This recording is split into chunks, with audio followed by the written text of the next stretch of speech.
Good evening, everyone. Welcome to Watchung Booksellers, Evening with the Authors. I'm Margot Sagel. I'm the owner, and I am really thrilled to welcome tonight Kellye Garrett with her new book, Like a Sister, and she is going to be interviewed by our hometown favorite, Valerie Wesley, and I will introduce them in a moment, but before we get started, I'm just going to go over the Crowdcast format for any of you who are unfamiliar with it. There is a chat on the side here. We'd love to hear from you. Lots of people already chiming in that they're here. Let us know where you're from and say hello to both Kellye and Valerie. If you have a question at any time during the conversation, you just hit ask a question, type in your question. If you see a question already there that's similar to yours, you can just click on that and it will, bump the question up to the top, the more votes it gets. And most importantly, at the very bottom here, the green button is the buy button, which brings you to Watchung Booksellers, where you can order your own copy of Like a Sister.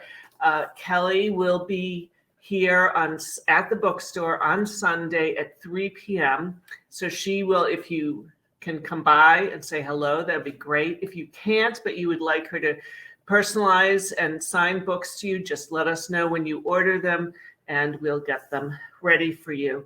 Let me give you the introductions and because we're so excited to have them here. Here we go.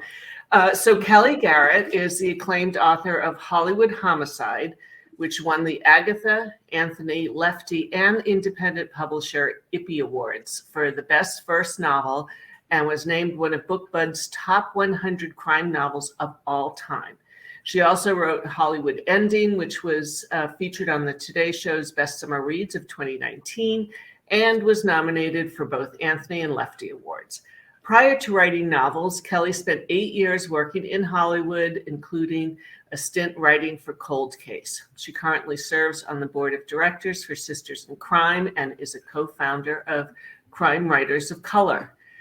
Valerie Wesley, who will be interviewing tonight, has written 9 mysteries in the popular Tamara Hale mystery series, as well as 3 novels and 2 paranormal romances under the pen name Savannah Wells. She has also written multiple books for children, including 5 books in the Wilhelmina Rules series. Freedom's Gift, a Juneteenth story, and the Afro-Bet's Book of Black Heroes, co-written with Wade Hudson. Her novel, Ain't Nobody's Business If I Do, won the Best Fiction Award of the Black Caucus of American Library Association in 2000. Her Odessa Jones Cozy Mystery series launched in 2020, and the second title of the series, A Fatal Glow, was just released last month, and we were thrilled to host Valerie then and for almost every single one of your books, I think, which I'm thrilled to have you. Before we get started, hi, Kellye, and hi, Valerie. Thanks for both of you coming on. I wanted to share this this interview that I found in a trade publication called Shelf Awareness, and I think it came out just last week. And hopefully I won't cry when I read it, but it was so beautiful. They asked the author various questions, what book did you have to hide from your parents, favorite line of a book, etc. But this one, Kellye answered, the book that changed your life. When Death Comes Stealing by Valerie Wesley. I think if you've always seen yourself represented, you don't realize how much representation matters. This is the book where I first felt seen in the pages of something I could read. It's about a woman PI in Essex County, New Jersey, which is where I grew up. And this book was the first time I read a Black woman in a mystery, and the first time I recognized the places in it. I was so excited about both. I believe that I could one day write my own mystery about a Black woman, and it's also the reason that I have so many real locations in my book. Oh, I'm going to cry. Oh my gosh. I'm going to cry now. It was so great. So I leave the two of you, but I just think it's so wonderful to have you both here tonight. Valerie, who inspired you, and Kellye, who's bring in a new voice. I was so excited about interviewing Kellye. I act like I was going to be on 60 Minutes or something. I wrote about 10 few pages of things I want to know. But why don't you read a few pages of the book, and then we can talk a little bit about it. Okay, so these are the first 2 pages of Like a Sister. Okay, so I found out my sister was back in New York from Instagram. I found out she died from the New York Daily News. Her post was just as attention-seeking as their headline. Hers came at midnight. Look back at it. Hashtag birthday, hashtag 25, hashtag grown folks business, hashtag home, hashtag NYC. All over a behind the back shot of her in nothing more than a black slip dress and no bra. The article came less than 12 hours later. Former reality star Desiree Pierce found dead in lingerie in Bronx with cocaine and no shoes. I'd come straight here to where they found her as soon as I'd seen it. Why? I don't know. Maybe to confirm that it was real. Maybe to hope it was not. Maybe to get one last glimpse of her even though I knew her body was long gone. Whatever the reason, I'd arrived at this particular playground in the Bronx on autopilot, the place my sister had come just hours before. It looked how I felt, all reds and blues and worn down. It would never be accused of being the happiest place on earth. Former reality star Desiree Pierce found dead in lingerie in Bronx with cocaine and no shoes. I hated it, for what it said, for what it represented, for what it really meant. My left wrist itched. I rubbed it, desperate for the feeling, my feelings to go away. You okay? The voice was male, melodic, and a stark reminder I only felt alone. I was not, surrounded by police and gawkers and at least one TV reporter, all standing opposite sides of the crime tape like it was an 8th grade dance. Was I okay? Not in the slightest. I hadn't seen my little sister in 2 years. Now I never would. I wanted to ignore the question, just like I ignored the trickle of sweat rolling down my cheek. It felt better than tears. I'm fine, I finally said automatically, not even giving the man a glance. Former reality star Desiree Pierce found dead in lingerie in Bronx with cocaine and no shoes. Desiree would have hated the headline too. The use of the word former as much as the use of the word dead. And the mention of what she wore but not who would have annoyed her more than calling out the cocaine. The last time we'd actually spoken, she claimed she'd stopped using. I hadn't believed her. This was probably the first time I wasn't happy to be proven right. You sure you're okay? The same voice again. I finally looked up from my phone to see who was talking. He was black, tall, smiling like he knew the effect his face had on women. Not me, at least not today. I nodded. Unfortunately, he took it as a sign to continue. You know her? Only well enough to have predicted this scenario, both in nightmares. You're going to overdose one day, and in daydreams. You're going to overdose one day. I'll be there when you wake up to say I told you so. I played it out dozens of times in dozens of ways for years before I'd cut her off. And yet, despite telling her that this was going to happen, I still wasn't the least bit prepared. Did I know her? Not as well as I should have, I said. That's it. Thank you. It's really an extraordinary book. And I love so many things about this book. How you captured the perspective of Black women and a generational view of the world, of social media, Instagram, race, class, hip hop, everything was there. And I'm old enough to remember parting lines. So I no one else in the world. And so for me, I said, am I really going to get into this book? But I went immediately into it because I felt at home with the characters, with the story, because it's a universal story. And there are so many things that touched me about it. But I wanted to know, how did you get the idea for the book? How did it come to you? What made you want to write this particular story? It actually was an actual Daily News headline. And it said something really similar to what the headline in that first chapter did.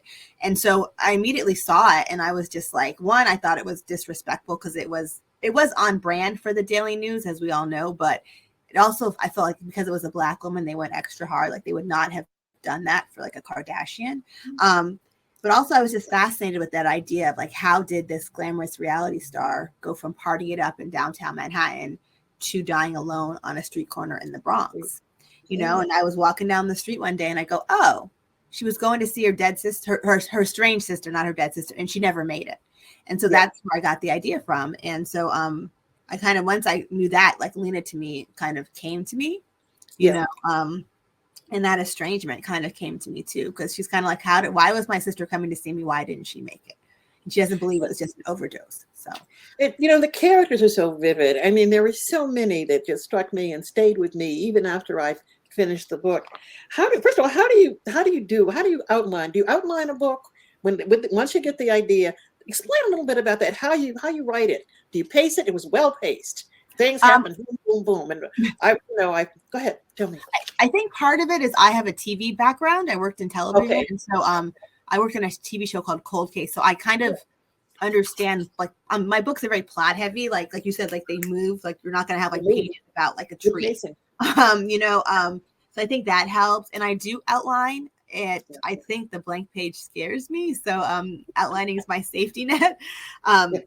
But even when I outline, I give myself permission to kind of veer away from it. But I know I do a 3-act structure. I know the big plot points, basically. It's kind of, ahead of time. You see it and you have a sense of where it's going to go. Right. And for me, anyway, characters just take over at some point. And there were so many characters in here that I just connected to completely, and really fell in love with Lena, her sister Desiree. You painted in so many ways with Instagram, the Instagram and the social media things and the social, all that. But I was able to follow this. I knew who she was, and my heart went out to Lena because of that. How do you create characters? What kinds of things do you look for? When you begin to create characters? Tell me that process. How does that go for you? I wish I had like this great process. I think, for me, I write about Black women, and I don't think the books are based on anyone in particular. Sorry, family. But I think it's kind of like the Black women I see, and I want to see us more, on the page, especially in crime fiction. Yeah. And I don't think we have to be angels. I want us to be, actual real people with flaws and good things like in real life. So that's my thing, and like her dad, she has lots of daddy issues in the book because they're half sisters, and she kind of feels like when her dad left her mother for Desiree's mother, he left her, and he's like this hip hop mogul, and that character was kind of fun because he's from the generation of like a Puff Daddy or like a Jay-Z or like a Dr. Dre and a Suge Knight. And I was thinking about this with the Super Bowl, where it's like, if you think about the 90s, like hip hop was like Public Enemy #1. And to go from that to being like Diddy was at the Oscars, Jay-Z, like Dr. Dre did the Super Bowl. And so I was so fascinated with the journey of hip hop. And so that's kind of where Mel came from, where he's like this guy who was like Public Enemy #1 in the 90s, and now he's like this respected businessman. So, and you really got that straight. You got it. It was a very good, description of that world and also of him.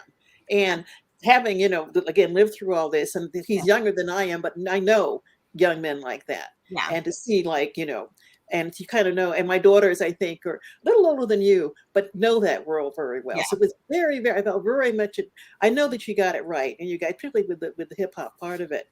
And I think that, but even the older characters, like frankly, Aunt E, who with her chicken and dumplings. So I said, well, that's one of my favorites is chicken and dumplings, as a matter of fact. And Uncle Mr. Buck and the Seville, who treated his cars better than his women. Is there a Black woman in the car who does not know a man? This is really, she got that. So many things you got straight to that. And I just really, really appreciate that. Was there, you said you enjoyed writing Mel. Were any other characters who really just felt yourself really, besides Lena, besides the main character, getting into and just enjoy when you sit down, they just come to you all of a sudden? I wish anyone came to me. I think I liked, so Desiree, in my books, you don't really meet the main character, the victim before she dies. I just usually have her dead before, or she's dead off, like she dies pretty quick. And so I use like Instagram lives to kind of show Desiree. And to me, like Desiree is like this poor little rich girl, and on the surface, she seems very, very, one note, like, oh, all she cares about is clothes and partying and all that stuff. And I wanted you to care about Desiree because Lena cares about Desiree, and so I kind of really enjoyed doing these Instagram lives showing how Desiree is, because yes, Desiree can be really self-centered and, and only care about herself in certain ways. But like, I have certain scenes, like when Lena's mother dies, like, Desiree is the person who's taking care of Lena, and who Lena feels comfortable being vulnerable around, because she doesn't feel comfortable being vulnerable about a lot of people. So. He did a great job that we got to know Desiree. I felt for Desiree. And at the vulnerability, the sadness. So you really captured that and were able to get that through to this reader. Yeah. And again, even though I don't know that, I do have known young women like Desiree, and it's always a sadness to them. But poor little rich girls, Yeah. But also, I just think it's so funny, this whole Instagram generation, because I'm a little older, and it's that idea of I think I even say in the book, Instagram is more filtered in more ways than one, not just the pictures. You create this certain life. You kind of almost brand yourself, on Instagram.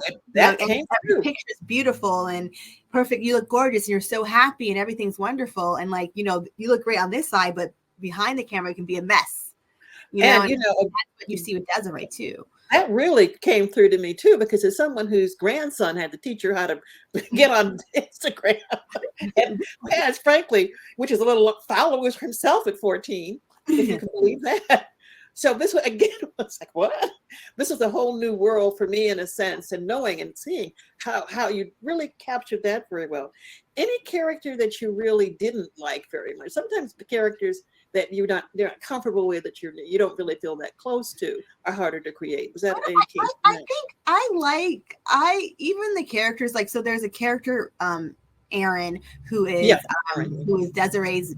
Lena hates her because she thinks she's her replacement. So like the phrase "like a sister" is how Desiree describes herself. Right? And so even though Lena hasn't talked to Desiree, she stalks her online, and so she everything, like she says in the beginning of the book, I knew she was back in town from Instagram because she felt like she stalks her online, and so she kind of hates Erin because she thinks Erin's like this, again, another poor little rich girl. This one, she's white. And she kind of even feels bad because she's like, my sister actually had somebody when I left who loved her as much as I did. And I kind of hate her for that. And I should not, there's a character named Free my mom hates. My mother hates this character, Free. Free is, if you think about like, I don't know, like Jay's D and Dame Dash, or Free. Like Free's the rapper and Mel's the businessman, business person, and so they have a falling out, like just like Suge and Dre and all of them do. They have this falling out, and kind of Free kind of factors back into the story in an interesting way. Mother hate, like she's still mad about that, but it was just super. So I find him fascinating too, but I think in a way he's probably someone you want to hate in the book. But I like all my characters. So. Yeah, and they were, all of them did have something. Erin in particular, again, capturing Erin's background. I don't want to talk too much about that twist, but that was a very interesting observation on her life and who she really was, and what the kinds of things that would have drawn Desiree into her world or into her life, and what she represented. Again, very layered characters. Let's see. The settings. You seem to capture so many things so well. And also the observations. I must say, I had written down a couple of the similes that you use, and you talk about my favorites. I have it here, talking about my blood ran colder than an alpha phi alpha chant. If you're going to a black school, to explain that too for white people. I was like, I'm gonna leave it as is, and they can figure it out. Yes, I just laughed out loud. I said, if you look, as opposed to the sci-fi, as opposed to the Q sci-fi, but I just had to laugh out loud when I read that, because immediately that was a connection with me as a black reader, and also as a black woman, and frankly, as someone who went to an HBCU, a black school. But it was a very, again, a sense of, you captured so many aspects of the Black community, which is, it was really essential to understanding the book. When you start a new novel, Kellye, what comes first, character or plot? Do they come together? I want to say one thing. So with setting, I think Margot kind of shared that in that thing. You're the reason why I put real settings in my book. Like, no, because I remember reading the Tamara Hill and like you'd mentioned like 280 and you'd mentioned Newark and East Orange. And I know like the town that she was the cop at is probably made up, but like I recognized all those places and I would get so excited. You and Harlan Coben, I would get so excited, like knowing places, and I want people the same excitement I felt reading your books. And thank you so much, Kellye. That means so much. Like I want people to feel like that in my books. Like, oh, you can go to New York and find the. Well, I did. I felt the same way. I thought, gee, on the subways, talking about when you get on the subways, not going in the car where there's nobody in it because of the the subway years. You know, also all New York. You captured New York. You captured, so many things about that. And again, for me, I just drive around and look around and observe. Do you have do you do that as well? Where you just kind of in the room, but you actually go and observe the place? I did. So the Bronx, I'm not from the Bronx, so I definitely went to the Bronx. A lot of the book takes place in Manhattan, and I work in Manhattan. So like I know Penn Station and I know Madison Square Garden. I know I know subways. Like I know, like I said, if it's rush hour and there's a subway that is empty, you do not go on it because your nose is going to regret it because it's going to something that stinks or someone in there that stinks. That's a problem. Yeah. So that's such a New York thing that I don't think people realize. Yeah. Things like that are just very New York. You got all that, even with the hip hop world, the way the offices are in, the way how they live, and the preoccupation with not so much status, but with clothes and everything that goes into those worlds. You've got all that straight. You really hit it right out of the park with those. Yeah. We talked about the blank page. For me, it's as a writer too, you look and say, how do I start this? Is there any particular thing you do to start? Any kind of, when you in the back of your mind that comes to you that you want to? No, I have that. I have to have the outline, and it's very long. Okay. You start with okay. Yeah, and then I have a journal that I will do a lot of free thought in it. Oh, and that's great. Especially if I'm stuck, like I try to actually beat a scene out before I write it, because otherwise I'm just kind of wasting my time. And so I will just go and write, just do anything I'm thinking about with the book. I'll just write it out and write out in that scene. And a lot of times I might, repeat myself several times, but it just helps me get my brain going. And then if I have writer's block, I'll go back and read what I wrote. Just to I have a similar thing. I have a journal that, and I got the idea from Sue Grafton, who said she did. She said she would share them on her website and stuff. Yeah, she would. Years when I first started, she would talk about having a separate jotting down notes, which I still do. Thoughts that come randomly, and it's interesting. Yeah, I stole that from her. I didn't even know I stole it from her. I know now you say it. I'm like, oh, she did say that. And just jotting down thoughts, and this, and then when you run it, because I did the same thing. When you run into a problem, going back and finding it, and it's like a kind of a serial thing that you're constantly referring to. No, but that's good. I do that too. When do you know when a book is finished? Okay, so for me, waiting for it. If you have a contract, they're waiting to read it. That's what it sounds like now with you might sound like my editor and my agent. So basically I have my first draft's my vomit draft, which I just spew crap on the page and I clean it. Okay. Because I hate writing. I love rewriting. I know you've said that. So what I'll do is I will just do as many drafts as it takes until I can't do anything else with it. Not saying it's perfect, but just saying there's nothing else I can do with this. And that's when I'll send it to my agent or my editor, or if I have the time, friends to kind of look at it. And I might be like, hey, I'm struggling with this part. Can you especially take a look at this part here, So that's what I do, it's been different now that I am a professional, where I'll have my editor is the one who decides when it's ready, So I think with Like a Sister, we actually sold it on proposal. Wow, good. But we sold it. I had 200 pages of it because I couldn't finish it. And I'm like, fine, let's sell it, Michelle. And so luckily we sold it. And so I got notes. I finished it after we sold it, and so she had 13 pages, single space notes. My editor, and so I did another pass on it, and then she had 14 pages of single space notes, and then after that was it. So I guess technically with this one it was only 3 drafts, but of course it was That's good. No, that it was definitely actually more, but officially it was 3. So you kind of write and then you go back and edit it, or you write Yeah, the whole I don't. book. If I go back, I'll like just work on the first 50 pages for like I know eternity, right? yeah, So I have to true.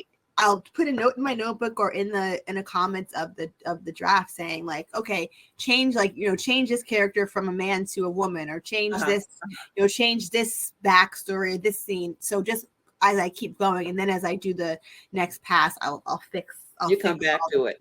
Yeah, that I changed. Okay, I have a similar process where. Oh my God, I'm so excited we're similar. I'm like, really? It's interesting with me is because I used to be an editor. I tend to do a chapter, and then edit, and then go to the next chapter, because then I come back to it. But it's a similar kind of thing. Well, how long does it take for you to write a book? Oh, forever. No, about a year. About 8 months. Yeah, a while. But I do it. I used to do it faster, but it's just at this point in my life, it's like I'll do as I can, and be happy with what I've got.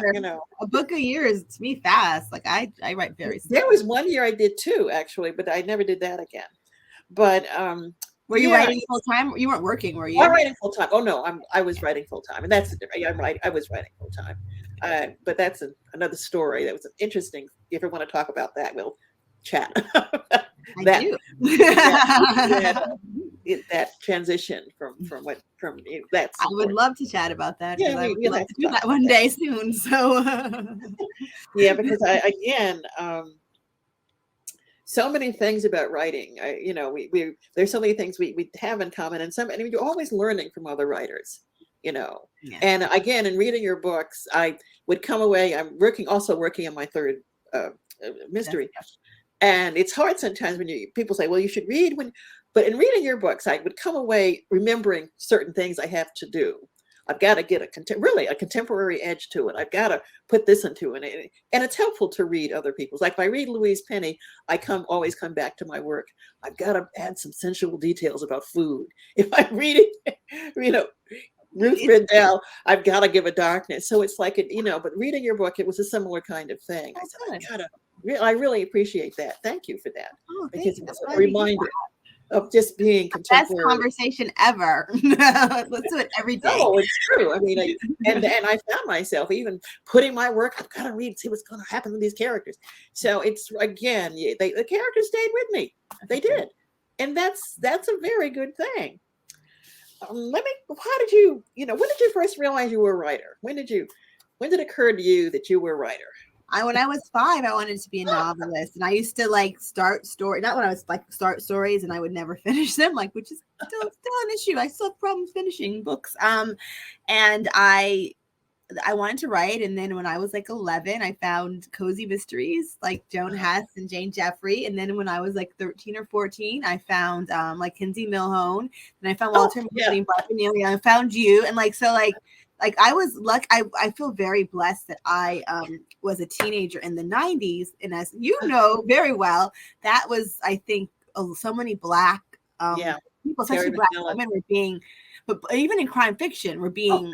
I love crime fiction then, and it was you, and it was Eleanor Taylor Bland, it was Grace Edwards, it was Barbara Neely, and obviously Walter's the GOAT. But it's that. So that's why I feel when I say representation matters, it does, because I knew I could, because I saw myself in those pages because of you guys, But then of course, by the 2000s, most of you guys weren't publishing your books anymore, which was heartbreaking to me, but I was just lucky that I was able to come in at that time when you guys were publishing. We are lucky too that we have you, honey, because you have taken this little tradition and run with it, just gone with it. And that is, to my heart. I know Barbara and Eleanor, I knew them both, would just be proud of you. I actually talked to Barbara. She got emailed a few times, and I was supposed to meet her, and fortunately she passed away. Yeah. I was super nervous. I don't know if you remember this. When I sold my first book, I found your email address and I emailed you. oh, You're nice to me. You were super nice to me, but like I was like that's how crazy I was. I don't know how I found your email address, and I sent you a note, and you were so nice to me. And I was like, oh, thank you. You do get emails. Thank God I didn't say. I was like, Well, I can just say that that the tradition as Black mystery writers, there just weren't that many of us. yeah. And you really, now to see this whole group of young writers, Yeah. it just really, it makes my heart proud. It just makes me proud. Right. And it's funny because like Cheryl Head in here. I see Kalisha, I see Cheryl Head, I see you, Tracy in here. Like all of us are in here. And like I think we're all, like I said it before, we're also in. So like you are such an inspiration for us, and I hope. Thank you. I found out you had a new series out. I like literally freaked out. It was, I still have. This is another story that's selling my last Tamara Hale, that's another story for another time. But tell us another time a little bit about crime writers of color. Very important, and how you started it, and why you started it, and a bit about that. So I was lucky in that when I was coming up, I was in a mentorship program called Pitch Wars, and also I was in Sisters in Crime, the Guppies chapter, and so I kind of understood the importance of community from the beginning. Like my first mystery writer friends were from Sisters in Crime, and then my first, I knew from Pitch Wars how important it was to have people in a similar situation as you to kind of talk about and network and support each other. And so I was surprised that there was not already a crime writers of color, and from what I understand, I know everyone says Eleanor Taylor Bland was the main one to hold everyone together. Then she passed away. A lovely person, yeah. I've heard so many just amazing things about her. Sweet woman. And so me and Gigi Pondian were want to start a group, and then Naomi Hirohara was like, Walter Mosley wants to start a group, and I was like, okay, but how am I ever gonna meet Walter? Walter Mosley and I don't hang out in the same circles. And luck would have it, and Valerie, this is why it's so funny. So Attica Locke was supposed to do a diversity panel, and she couldn't do it, and they needed to find another Black woman, and so they found me, and so I happened to literally be put on a panel with Walter Mosley 2 weeks after Naomi told me. And I said to myself, if I get to meet Walter Mosley, the first thing I'm going to say to him is how Gigi and I want to start a group. And that's the first thing I said to him. And to his credit, because he's generally the nicest person. He is a nice person. Called me. Yeah. He called me up. And he and I had a conversation. We argued sometimes. We talked for an hour. And we started the group, and he invited everyone he knew. He invited Gar and Gary and that whole crew. I invited people I knew. Gigi invited people she knew. And we had 30 people to start off with. And now we have over 350 people. Well, it's a really amazing. When you invited me, because I was just, I didn't know anything about it. I was just so flattered. And I was just a whole new world opened up. And I'm not, as I said, as social media savvy as I should be. I mean, barely know what a hashtag is, but in fact, I'm not sure. But it's at this point, it was really an eye opener for me, and also the importance of knowing something about social media. But I think that's why the group is so great, because we have legends like you and Walter and Naomi who interact, and Sujata who interact with people. I think we had someone who just was I just finished, I want to write my first book in the group, and we celebrate equally. If Walter posts about his 2 TV shows coming out, we're just as excited as the person who's oh, I'm writing my first book. And so that's why I think the group is so great. It's such a support. It's a great group. It's a really important group. I wish I have to make myself go on more, because I get I miss postings. But every time I go on, there's something interesting to post on. Yeah. But thank you for that. That's something that really is important. When I think about, in terms of just writing, is there a family member or someone in your life who was particularly influential with you when you decided to become a writer? I don't want to say. My mother is a huge reader. And so that's how I discovered your book and Walter's, because your books were on her shelf. And actually she has her Black section of her books, literally and it's center stage. You and Walter are center stage in her section. She has all your books. She has Ain't Nobody's Business stuff. She has all your books. And so that's I will, I got you. And so that's the thing. And she would let me have free reign on her books. I also found Jackie Collins at 13, but whatever I wanted to read, she would let me read. And so she was such a big reader that I became a big reader, and just being able to have that access to these books and Terry McMillan. And I remember like we went on a road trip and we listened to like Wayne Dykes Hale on audiobook. And that was like how we listened like on the road trip, and like we were packed in because she packed so much stuff. But like that's how I found that Wayne Dykes Hale, because I was just like bored on the road trip. I'm like what are y'all listening? What is this that y'all listening to? So that's like, I'm just lucky that my mother was a big reader. So. Yeah. And it's so important for parents with their kids to just let people know. Yeah. And I think that so often, we forget just how, if you have kids, the essential part of readers read, and so many children don't. And I think that's one problem with it. What about, this tiny bit in Hollywood? I don't know if we have questions, and I don't want to hog up. If you guys have questions, put them and ask a question, and we'll answer them. And we'll answer them. Yeah. But what about your time in Hollywood? Was there anything interesting that you learned in there? I mean, in reading Hollywood Homicide, I could clearly see you. Was another interesting, fun book. When I read it, I said, "Oh, let me read this child," and it was, "Oh, wow, this is really, really good," and it's a great book. I think I learned, being on a TV show, I learned about things like how every scene should move the story forward, because in TV you only have like 42 minutes. You can't just have a scene where they're walking down the street. There has to be something happening because you don't have time not to have that happen. I think the other big takeaway is they have what they call act outs, which is the last scene before a commercial on a TV show, because they want you to sit through the commercials, like, because they still do have commercials, y'all. They end the act. The last scene is a climactic moment to make you be like, oh, I have to find out what happened. And so they call it act out, and I do what I call chapter out. So I try to end every chapter on a climactic thing. So hopefully, fingers crossed, you're like, I just want to read one more chapter. Like that's to me like the ultimate. It certainly got me. You want to stay up, right? You want to stay up late and read one more chapter. That's like my dream. So that's what I tried. You achieved that in my case, because I was trying. I've got to put this. I knew I was going to be talking to you. I had to finish, so I was reading it just with a great deal of eagerness. But also I had my own work to finish. I have my own work, and I'm going to read. I want to read Kellye's book. So, but I think that pacing again. I think that goes into the pacing of a book, is having a sense of the rhythm of it. And every chapter has a certain arc. And that, I think, is an essential part of it as well. And I think that just want to look at my various other little things that rituals. Do you have any particular ritual that when you start or finish a book? I asked about this a little bit before, but like a glass of tea or whatever? Or no, I mean, I hate writing, so I have to like trick myself. Like I have a desk which I don't use because I think, to me, if I'm at the desk, it's writing, and I don't want to do it, so I have to be like on the bed or on the couch, like or even on the floor. Okay. So I tend to like write not on my desk. So things like that. I just wish I was like this writer who had all this great stuff, but I'm just happy if I could put some words on a page of a day on some days.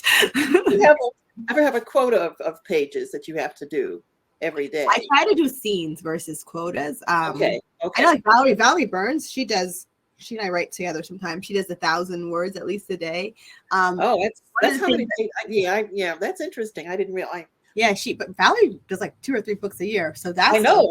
I'm always astonished in Valerie's books. I mean, she's got another one coming out. Yeah, she's a new series, which is really great. Really good too. I read it already. It's really good. It's fun. And so one of the things I've been doing lately, which has been helping, is I do sprinting, which is like you take 25 minutes and you just focus on like writing. You don't do anything else. But I do it on Zoom with a friend. And so it's kind of cool because it's like writing is such a solitary thing to kind of be like me and my friend. We'll just like chit chat about stuff and then we'll write. And then she might have a question about, something with her book and like we'll talk it out. Or I might have a question about something in my book. So like I know her book really well and she knows my book really well because we have been spending the last few months actually writing together, it's just great. So it's like the writer's room in a sense, in a Hollywood. It is. And like you're right, it is. I would love to, like, if I ever like win the lotto, I want to create a co-work space, but like for writers, where we can all kind of great idea. Let me know. Come and like we can chit chat, and then we can go write. So yeah, Is there any interest? It's a very, the way it's written, the characters, the contemporary nature of the piece. It's very like something that you can clearly see as a film is there any interest? I'm sure there will be if there's not.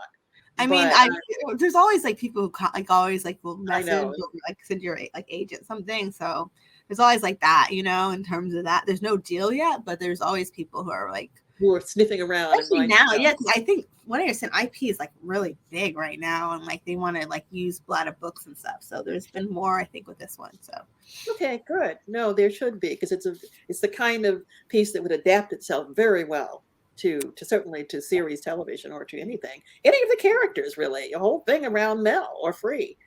That whole there's a story between those two. It's so funny. If it was a TV show, I was like, this would not be my problem. Like, what would they do for second season? Because for me, everyone's like, oh, are you going to do another book with them? And I'm like, I kind of want them to have their happy ending. So I don't, mind you, maybe I was happy, but I love the ending. I was afraid that Mel was going to somehow be. I don't want to give too much away. Yeah, no, like I but yeah, I was so pleased the way it ended. Yeah, there's like the murder obviously is the big plot, but like a lot of the subplot is about Lena's relationship with her dad, and it's kind of the murder of Desiree throws them together to interact more than they've ever interacted in years. And so and she has to kind of deal with her daddy issues in it, and he has to kind of admit he was not a good father because he's never admitted that. And so I think that relationship to me is such a probably just as much as the mystery is in the book. And so spoiler, it does. Mel and Lena end on a good spot at the end, and I kind of like. I'm like, sorry, Margot. I want them to be happily ever after. Like that's what I want. So I would. I mean, obviously, someone throws millions of dollars at me to write another book, I would. But I don't want to. I want them to be happy. I was happy it ended as well. We don't want to give up too much about the book because we were. In fact, let's change this up because it's such a great ending and such a great book that I don't want to spoil the thrill that I had reading it for anyone, because you really are able to maintain that sense of interest, for me anyway, as a reader, and you look for that in a book, like the character stayed with me. What about, I'm thinking just about, I can't think of any other questions from any people that are listening. There's like. Oh, let's get some of the text. Somebody else talk about. There's like 3. If anyone else has questions, definitely put it and ask a question. Because we can lead into that too, find out more stuff. Oh, so someone congratulated me. So I found out that my book is a book of the month, April pick. So we got to announce. That's great. Cool. And then Hannah Talka wants to know. I love that there's a character your mom hates. Which characters did she love? So interestingly, I name a lot of the characters are based on my family. So there's a newspaper reporter named Stewart, and my grandpa's last name is Stewart. And Lena Scott, her last name is Scott. That's my mother's maiden name. And so her grandmother has passed away, but her grandmother's name is Phyllis, and my grandmother's name is Phyllis. So my mom says that whenever she reads the part where she talks about her grandmother, she starts crying. Oh. And even because I've never my grandmother passed away before I was born, so I never met her. But I still feel like I know her from how my parents talk about her. And so that's kind of, she likes that character. So she hates Free. I think she likes Lena and Desiree, but I think the grandmother, who's only mentioned once, is her favorite because she has the name of her mom. So. Yeah, well, I kind of liked Free. I've known Free, and I can understand Free. But I liked Mel. All of them. All of them. What did you like about Mel?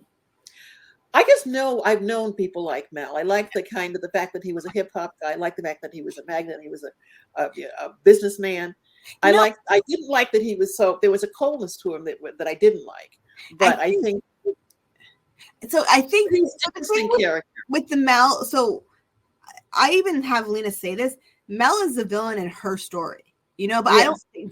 Mel doesn't think he's a villain, right? No. Because in his mind, he's like, I paid for everything. I paid for your house. I paid for your Christmases. So because I was there financially, I'm a good parent, even though Lena needed him to be there actually physically and emotionally. Maybe more than liking him, I like the way you portrayed him. I like the way he was layered. The way you created him as a character. And so that's what I wanted to kind of do with him is I didn't want him to be a straight up villain because No. in his mind he's not. Yeah. And it's just because the book is a first person narrative, you see it from Lena's perspective. But if it was written from Mel's perspective, it would be different, you know, because he doesn't think he's a bad father, even though he's not a great dad. So, Julie wants to know what were the easiest and hardest things about writing this book. This is a good question. I think to me, I find plot. I'm not going to say it's easy, but I get my head around plot. The hardest thing is I always will have things in my head and it might not be on the page.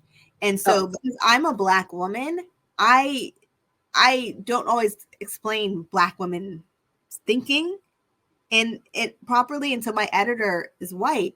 And so when I had the first draft, she was like, I don't understand why Lena's doing certain things and why she's reacting in certain ways.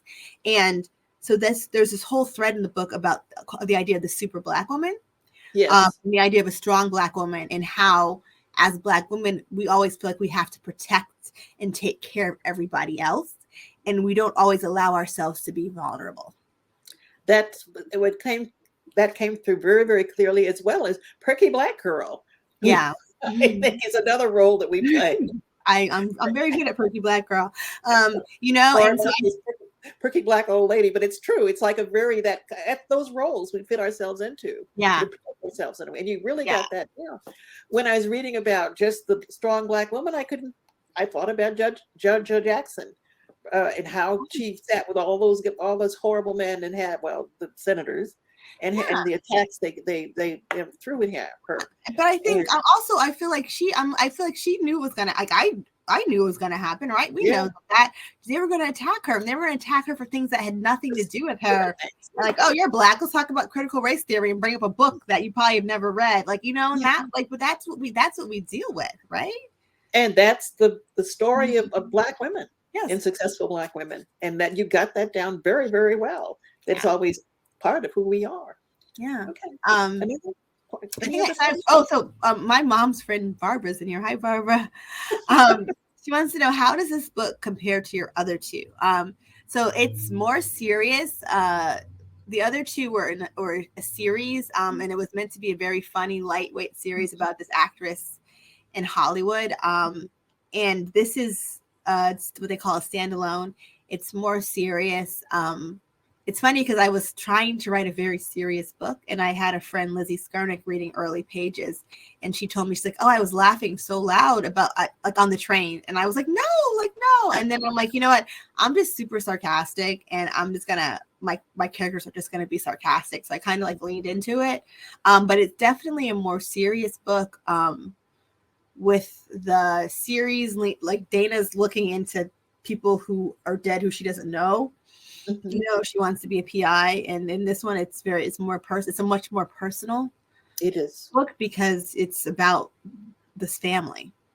But it's also the humor is laden within it, in the character, in the certainly in the insights, in the comments, in the various ways that have people kind of laughing out loud.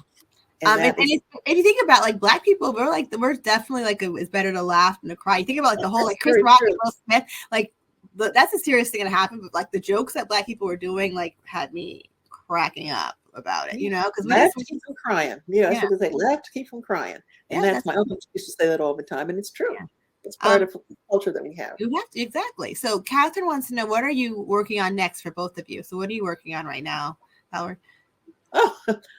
The third Odessa Jones book, A Shimmer of Red, its title. Can you tell us anything about it? I've had to put it aside. I was so excited about Kellye's book. I now that I've read Kellye's book, I have a chance to read it so I could, really talk about her great book. Yeah, I have a question for you. So how is it? Because obviously you've written so many different amazing things, and you had the PI novel. So and this one's definitely like a cozy novel. Would you call it like a paranormal cozy? Well, this is a cozy. It's really, they put stuff in different areas. Like they sell it like this and sell it like this and so. I guess a culinary paranormal cozy because it's there's food in it. But it's a different kind of mystery. Yeah. It's a much calmer mystery at this point in my life. But I still love the PI mysteries. And Was it hard for you to go? Were you dealing? Because I know it's been a while since you've written the Tamara book. So was it hard for you to transition into this lighter weight thing? I had trying written a new Tamara Hale called When Angels Born, but couldn't sell it for various reasons. But I think I'm going to publish it myself at some point.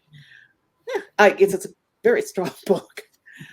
It wasn't really. It just the characters are so different. You know how it is to write characters, Kellye. You find the characters and you kind of go with them. I do miss Tamara.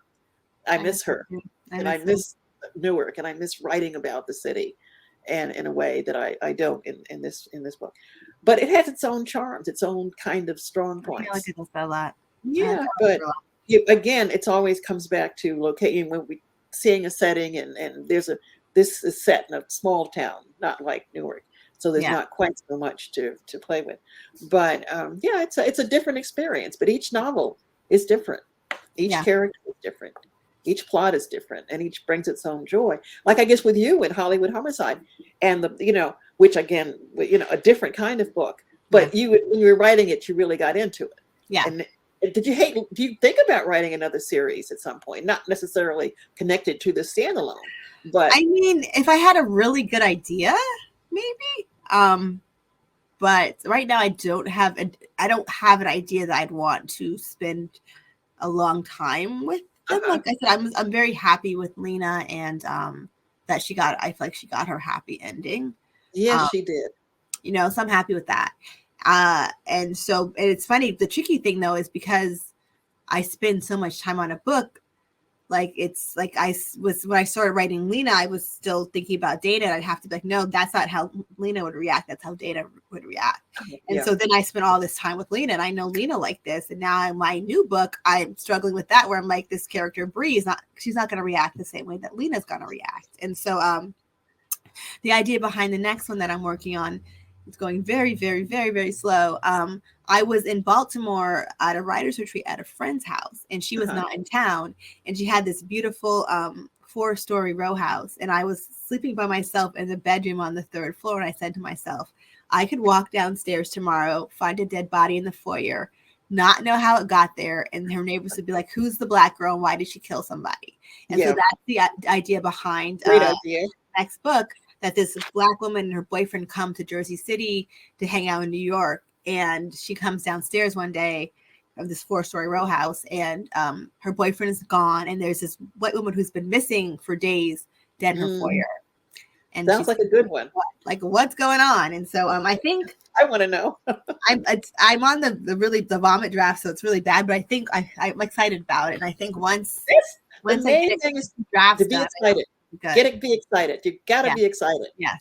And that's the main thing, is when you look forward to working on the piece. Yeah. And that's essential. So we have Kellye has a question. So while Black women's stories are always so layered, no matter the genre, and these same justice and social and criminal issues are the layers, how do you hold on to the crime as plot and not just go off on an emotional deep end writing Black women's lives? What about you, Valerie? How do you handle, how do you balance the plot and these, like, the character arc? Gee, you just write. No, I think with it is a control for me. It may not, I don't know if this is for you the same. When you write, there's a certain control. It's a certain kind of discipline you have. And it all leads back to character. So what's happening outside, in terms of, you always want to put things about social justice into the piece, what's happening in the world, but it's not the whole piece. And because it always is reflected through the character. And sometimes I mentioned going back to writers and read, like Barbara Neely, if I want to kind of jolt myself into remembering to put the social justice aspect in. So good at that. I would go back to and read a little bit of Blanche on the Lamb and say, remind myself, this is how you do that. And it brings me back. And so it's all part of the same. It's not the whole thing, but it's a very important part of it because it's part of the character. Yeah. So you have I don't know if that's, but in reading Like a Sister, so many, the observations were so on in terms of so many cast, in terms of cast in the sense of racial cast, in terms of race, in terms of social class, in terms of, I thought you did a great job of portraying poor white neighborhoods, which was interesting, which I wasn't expecting. And it was a good twist. And again, things that you don't necessarily, you want to surprise your readers and more importantly, surprise yourself when you write. Yeah, I think so. For me, it's like, I hate when people think that if you're Black, you have to write about racial issues and social justice. Like, I want my books to be just beach reads. But at the same time, because I am a Black woman and I write about Black women, it would be very unrealistic for me not to have like microaggressions and social commentary. Like, if like there's a scene where a cop, Dana's in a oh my God, I called her Dana. Lena is in a neighborhood that she's never been in before, and this white cop comes and stops her. And like, a white cop stopping you in a place you've never been before you're going to react differently as a Black woman than you are as even a white woman or a black man or a white man, right? Or an Asian, like, or anyone else. And so that has to factor into the story. Otherwise, it's not realistic, right? So that's what I kind of deal with. I kind of just try to weave it in as a Black woman. And reading that part you're talking about in the piece, I felt the same way she felt. I said, oh my God, what's going to happen? Because as a Black reader reading about a Black woman going through this. And that's what you want to happen. Like, just me, like, if every time I drive past a cop stopping somebody, the first thing I do is look to see who's in the car. Like, I'm like, is it a Black person? Like, that's the first thing I do. And I don't know if other people, other races do that like we do. No, you're absolutely right. The experience that we have is Black women. And, you know, particularly me with the Black grandson who's 14. I mean, I was reading about Emmett Till. Like, I asked him, I said, you know, Emmett Till was the same age as you, Primo, the very 14. Can you, I'm trying to give him a sense of just what happened and for myself. And I just started weeping. Yeah. And I said, just, you know, and again, that's as Black, this is part of who we are. It's Black women and Black writers. How do you can't separate it. You simply can't. Yeah. You know, and that is the reality of who we are as writers. I know we're almost done, but there's one more question from Tracy Clark. She says, when you're developing characters, what takes precedence? Internal conflict or external conflict? Or do you focus on both equally? Valerie, what do you answer? Internal conflict. I think both. I think they're both intertwined in the writing of the piece. I mean, they're both. You're doing both things at once, and I think in the dialogue and the circumstances and what the character is thinking, her interreactions. It's all one of a kind. Yeah. And so I would say they're equally important. I think to me, like, that's to me a good book when they are equally important. When I care about that character on a deeper level than just because I think it can be. Like, when someone's dying, of course you're going to care about what happened to them. So like that's an easy thing to care about, but you want to factor in certain things. Like I said, that you care about Desiree as a person. Or you care about Lena's, not just her finding out what happened to her sister, but her, you know, getting some closure with her dad. You know, I want you to feel, to me, honestly, like I want you to be just as invested in making sure Lena and Mel finally come together as you are in her knowing what happened to Desiree. Yeah, so I think you achieve that with this book. It's really, you know, again, you know, just a good read, as they say, a very good read. Thank you. I just want to thank you so much for doing this. It's like, it really was it was mine when Dave said, even if I hadn't, I was going to be there. I was you're coming. The first thing I said, sign me up. So I'm just honored and flattered to talk to you, and I'm so touched by your kind words about me. It's like the truth. It's like it's not just really. Thank you, Margot, for sharing that. That was you're welcome. It was really special, and I mean, Valerie, we've known each other over the years, and many years. Many years. 7 years apart. Yeah. 40. And it's just to have Kellye. It was such a nice interview with Kellye, introducing Kellye to the booksellers world at large, and it's like it's like a piece of us is there. But thank you, Kellye. I wanted to thank you also. Lena was my favorite character.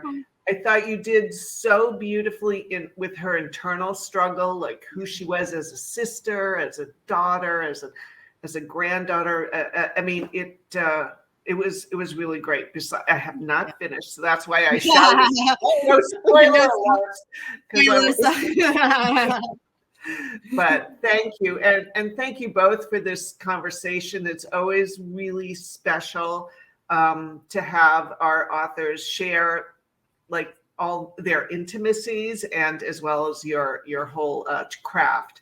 But I think both of you, and thankfully, do deal with the voice of strength and vulnerability of Black women, and they come out like totally naturally and beautifully in the stories. So keep doing that. Thank you. Thank you. And I just wanted to remind everyone in the audience, like I'm seeing everyone saying how much they enjoyed it. So thank you guys so much for coming. Yes, thank everyone. And I know, I think from the comments and the side, everybody had a great time being with us tonight. And I just want to remind people that Kellye will be at the bookstore on Sunday at 3 p.m. Oh, and I promise, okay, so we had this other wonderful thing that happened, Kellye, in addition to Valerie, your interview, but we had someone contact us from Tennessee. It was anonymous, and what she does is she likes to buy novels of by African-American mystery women, authors who are women, and donate them. So she bought 4 copies of Like a Sister, and so we had promised people that we would donate it tonight, and we've picked 4 people from the audience. I'll just name first names, but we'll contact you with follow-up with emails. But Monica from Montclair, Angeline from Memphis, Diane from Ridgewood, and Suzanne in Little Falls. So we will get in touch with you. You get to have your free copy. Of course, you can always buy another copy to pass on. And don't forget, if any of you have not had the pleasure of reading Valerie, we have her books on hand as well, because they're a treasure. Thank you. They really Thank you for being such a great bookseller, always an independent, amazing bookstore. Thank you for giving us your time tonight. I appreciate it. And we look forward to seeing you. Thank you, guys. Thank you, everyone. Thanks, Kellye. Bye, everybody.